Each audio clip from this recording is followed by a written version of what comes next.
엘리어트 파동은 작용과 반작용의 원리로 이루어져요. 예를 들면은 이제 물로켓이 물로켓이 퓨슝하고 날아갑니다. 퓨슝하고 날아가면은 올라간 거잖아요. 그러면은 떨어지는 것도 있는 겁니다. 파동도 똑같다고 보면 돼요.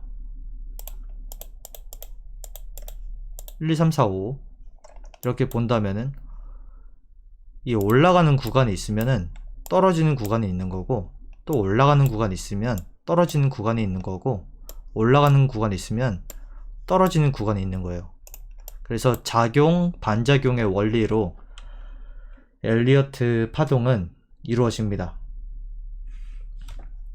그리고 이제 3장 쪽으로 들어가면 이제 피보나치 수열에 대해서 나와요.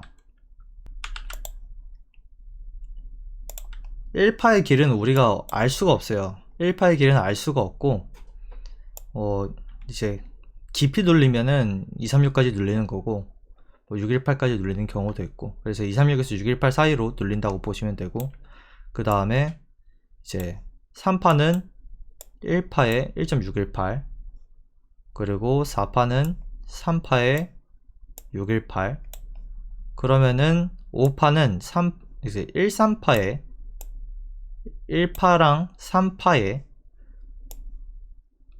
618로 나올 수 있습니다. 혹은 1파와 같은 수준으로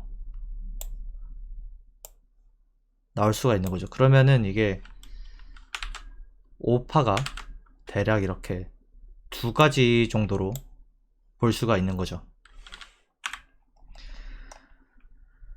그래서 이렇게 피보나치 비율이 이렇게 되고, 그리고 ABC 같은 경우도 비슷합니다.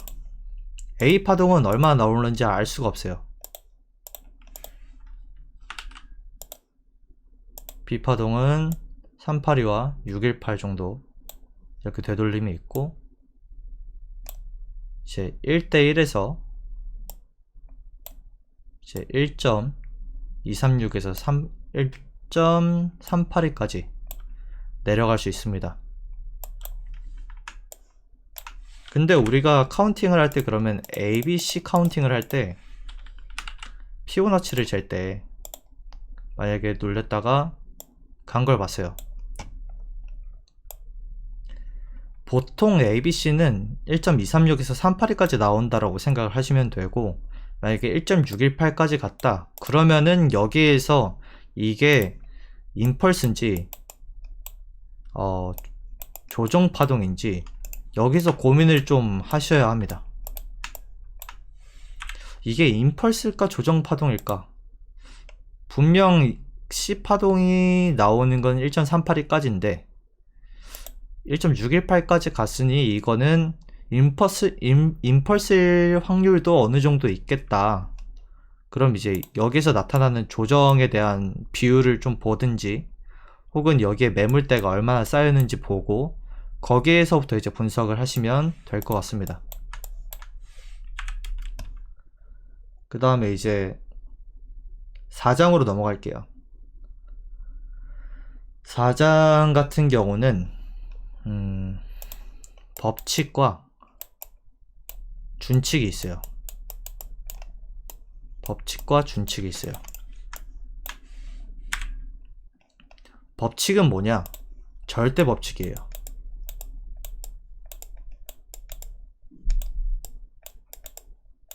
이거는 어겨서는 안 되는 거죠. 그래서 예를 들어 이제 이렇게 그렸으면은 이 파는 1파를 넘어가서는 안 된다. 왜 넘어가서는 안 될까요? 이거는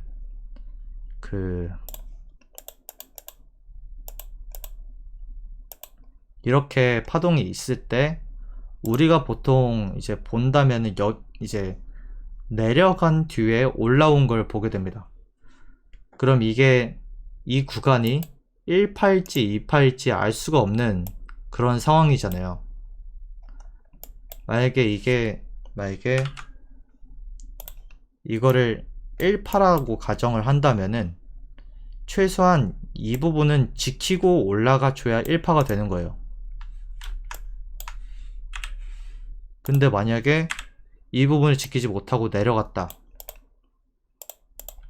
그럼 이거는 파동의 추세가 이어진다. 추세가 이어지는 걸로 볼 수가 있기 때문에 2파가 1파의 시작점을 넘어서는 안 되는 거죠.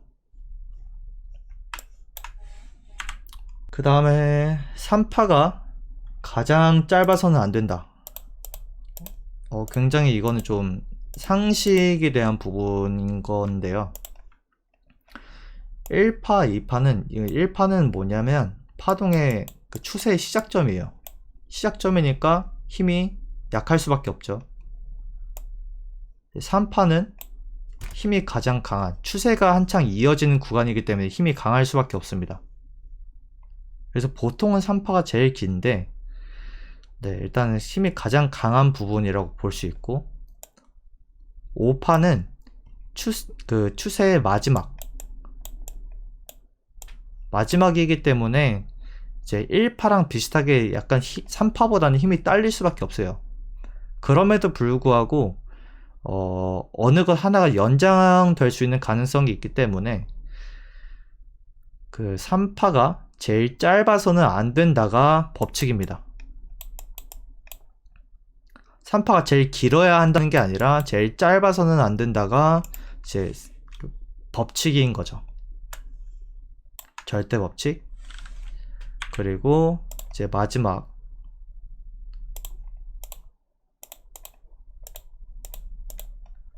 1, 2, 3, 4, 5 이렇게 볼 때 4파와 1파는 겹쳐서는 안 된다. 그러니까 다시 그리자면 3, 4 이렇게 되면은 안 된다는 거지. 이렇게 되면은 뭘 잘못한 거냐? 파동 카운팅을 잘못했다라고 볼 수밖에 없어요.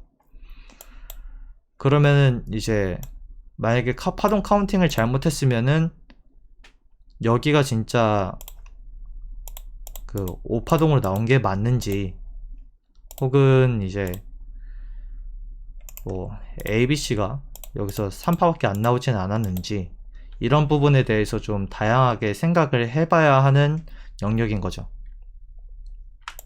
이렇게 해서 4장 법칙에 대한 부분을 이야기를 나눴어요. 법칙은 아까도 얘기했듯이 반드시 지켜야 하는 영역으로 알고 있습니다. 이게 깨지면 임펄스가 깨지는 거예요. 그 다음에 이제 파동 교대의 법칙에 대해서 이야기가 나오는데, 파동 교대의 법칙은 이제부터 준칙이에요. 준칙.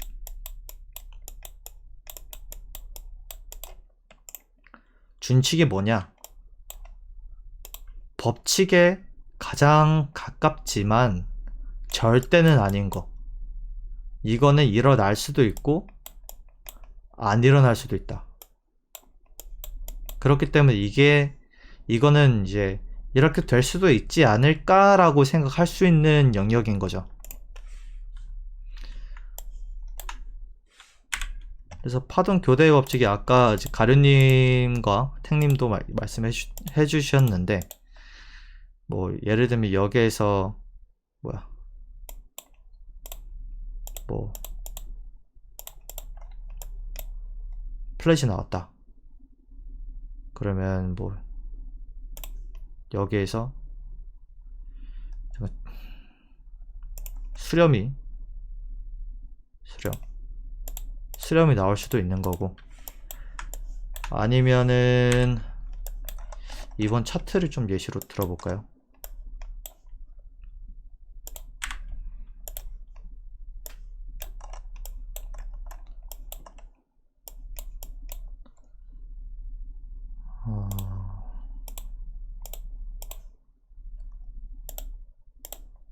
만약에 제가 차트를 이렇게 봤다고 하면은 1, 2, 3, 4, 5가 이렇게 되는 거잖아요. 그럼 여기가 기간 조정이면은 여기 4파는 가격 조정이 일어날 수밖에 없는, 그러니까 이게 준칙이니까 일어날 수도 있다에 가까운 거죠. 그래서 기간 조정과 가격 조정에 대한 부분에 대해서도 파동 교대 법칙이 적용될 수 있습니다. 그러면 파동 이제 균등의 법칙을 이제 설명을 드려볼게요. 파동 균등의 법칙은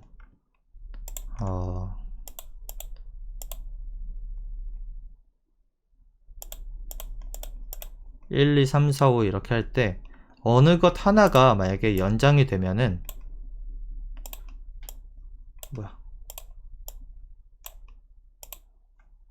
하나가 연장이 되면은 두 개의 파동은 비슷한 비율을 가진다. 이게 파동 균등의 법칙입니다. 네, 여기까지가 1장부터 4장까지의 이야기고요. 이번에 그 1장부터 4장까지를 준비를 같이 한 이유가 파동에 대한 기본적인 이해 때문에 같이 준비를 했었으면 하는 거였어요. 왜냐면 이제 절대 불가침의 법칙에 대해서 달달달 외우기는 하는데 이게 왜 2파가 1파를 넘어가서는 안 되는지, 3파가 왜 가장 짧아서는 안 되는지, 만약에 4파랑 1파랑 겹치면 어떤 일이 벌어지고 어떻게 대처해야 되는지, 뭐 이런 것들을 좀 같이 이야기를 나눠보고 싶어서, 원리에 대해서 이야기를 나눠보고 싶어서 네, 엘리어트 1장부터 4장까지 같이 공부를 했었으면 했던 겁니다. 네, 제가 준비한 건 일단 여기까지예요.